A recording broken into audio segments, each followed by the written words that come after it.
ایک مرتبہ حضرت علی کو مال غنیمت ہوا تو انہوں نے سونے کا ہار سیدہ کو پہنایا. آپ صلی اللہ علیہ وآلہ وسلم انہیں دیکھ کے خوش نہیں ہوئے, جبکہ کسی عورت پہ سونا حرام نہیں ہے, لیکن آپ انہیں تیار کر رہے ہیں اس فخر کے لیے, شہیدوں کی ماں بننے کے لیے, حضرت علی رضی اللہ تعالیٰ عنہ کا ساتھ دینے کے لیے. درویشی کی تربیت کیسے کر رہے ہیں؟ فرماتے ہیں کہ یہ ہار آپ کی گلے کے لیے نہیں ہے.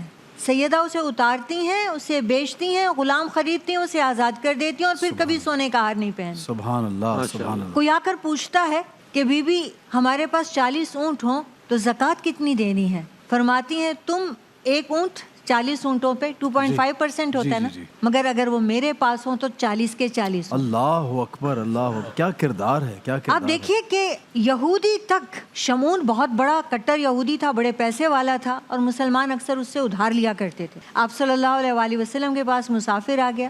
آپ پوچھتے ہیں کہ کوئی ہے جو انہیں پہنا دے, تو حضرت علی اٹھتے ہیں, اپنا امامہ پہنا دیتے ہیں. اچھا. پوچھتے ہیں کوئی ہے جو انہیں چھت دے دے, حضرت حارث بن نعمان اٹھتے ہیں, کہتے ہیں میرا گھر حاضر ہے.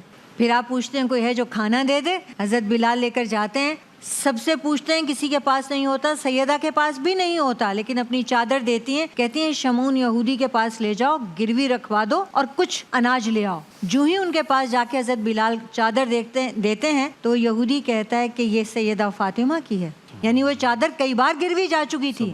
تو وہ واپس کرتے ہوئے کہتے ہیں میری کتاب میں یہی نشانیاں ہیں کہ اپنے پاس کھانے کو نہ ہو پھر بھی گروی رکھ کے اپنا لباس بھوکے کو کھلایا جائے. کلمہ پڑھ لیتا ہے اور چادر لوٹا دیتا ہے اور اناج بھی دے دیتا ہے. کیا بات ہے آپا, بہت خوبصورت.